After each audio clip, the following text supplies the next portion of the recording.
La prochaine étape de notre voyage est l'île d'Ometepe, située sur le lac Nicaragua. Nous quittons Granada par la route en taxi pour nous rendre à l'embarcadère de San Jorge, d'où part le ferry.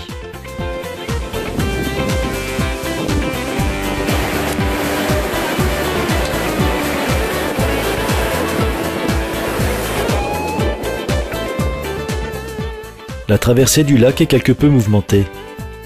Les vents marins qui soufflent ici malmènent notre embarcation.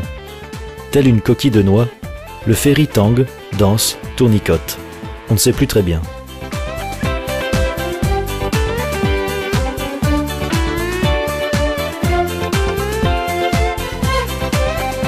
Ceux qui ne sont pas sujets au mal de mer profitent de la traversée pour échanger leurs expériences personnelles avec celles des autres voyageurs.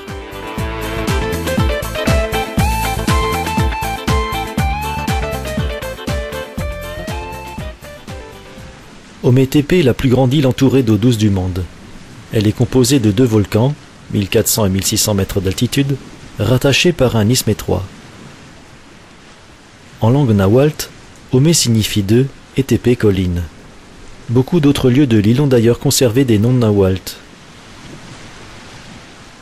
L'île fut peuplée par des migrations successives d'Olmecs, de Toltecs et de Nahuas à partir de 10 000 ans avant notre ère et qui ont donné naissance, en grande partie, à la mythologie autochtone de la région. On y trouve des vestiges d'anciennes cultures sous la forme de pétroglyphes disséminés partout dans la région. Datant des années 800 à 1300 avant Jésus-Christ, ces empreintes n'ont pas encore révélé toute leur histoire. Parmi les idoles les plus anciennes, beaucoup ont été abîmées ou même détruites par les Espagnols lors de la conversion au catholicisme. Quelques rescapés se trouvent dans l'atrium de l'église d'Altagracia. Beaucoup ont des têtes de jaguar, d'aigle ou de tigre. Le jaguar étant le symbole du pouvoir et de la force, en relation avec le dieu de la terre. Après l'arrivée des Espagnols, l'île a aussi subi l'invasion des pirates français, anglais et hollandais. En revanche, la Révolution ne l'a pas touchée, laissant cela aux antagonistes continentaux.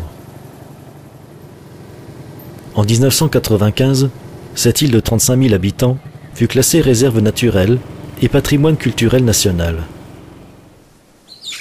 Beaucoup d'endroits méritent une visite, compte tenu de la riche biodiversité végétale et animale, parfois endémique, que possède cette île.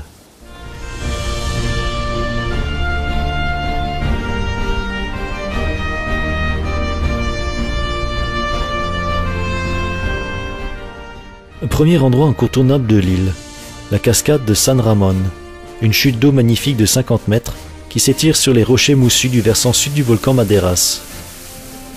Nous prenons un minibus privé qui nous conduit directement à l'entrée de la réserve, ou qui tente de le faire compte tenu de l'état chaotique de la route. Atteindre la cascade demande pas mal d'efforts et coûte aisément une pleine chopine de transpiration. La pente à 45 degrés du volcan et la chaleur écrasante rendent difficile notre progression. Ah, nous sommes en pleine jungle, on en chie. Il fait 35 degrés, humide, et ça grimpe. Allez, courage.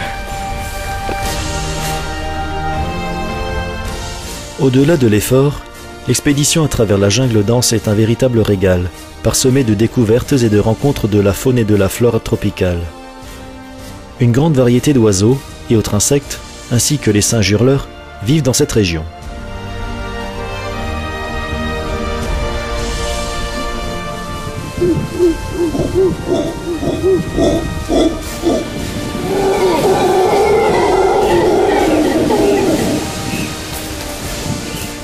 Deux heures d'effort et nous voici arrivés au lieu tant convoité.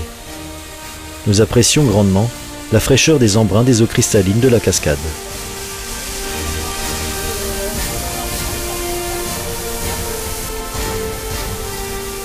Oh, rien de mieux qu'une bonne bière en pleine jungle.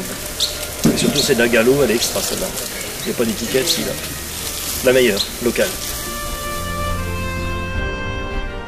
Ailleurs sur l'île, Oro de Agua offre une autre échappatoire à la chaleur tropicale. Située en pleine forêt vierge, les deux piscines remplies d'eau cristalline et soufrée sont alimentées par les sources naturelles du volcan Madeiras. L'endroit est un havre de fraîcheur et de repos qui apaise l'âme et le corps.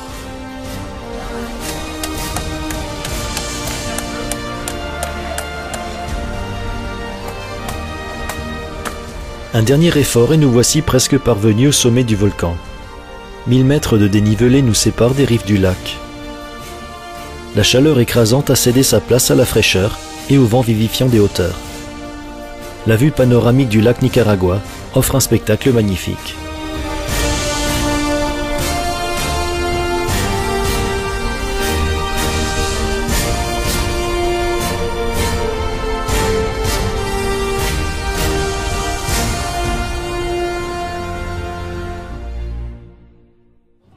Nous regagnons notre point de chute sur l'île, au moyen des transports publics.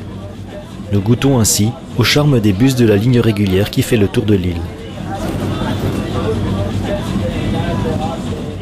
La journée s'achève par une longue soirée festive, organisée par notre jeune guide. Nous festoyons au milieu des autochtones. Une belle soirée, rythmée par les fréquentes pannes électriques que subissent les habitants de l'île, mais toujours avec le sourire. On est dans un bar, on est en train de boire une bière, il n'y a plus de jus. Excellent. Je m'excuse s'il n'y a pas d'électricité, mais c'est très normal ici à Nicaragua. Parce que le service d'électricité, c'est pas bon. Donc, mais il faut bien profiter de la bière. À MTP, c'est incroyable parce qu'il y a l'électricité, parfois il n'y a pas. On dit parfois 2, 3, 4 minutes, mais peut-être 30 minutes, 1 heure. Ça c'est, on dit le Nica Time ou le temps nicaraguayen.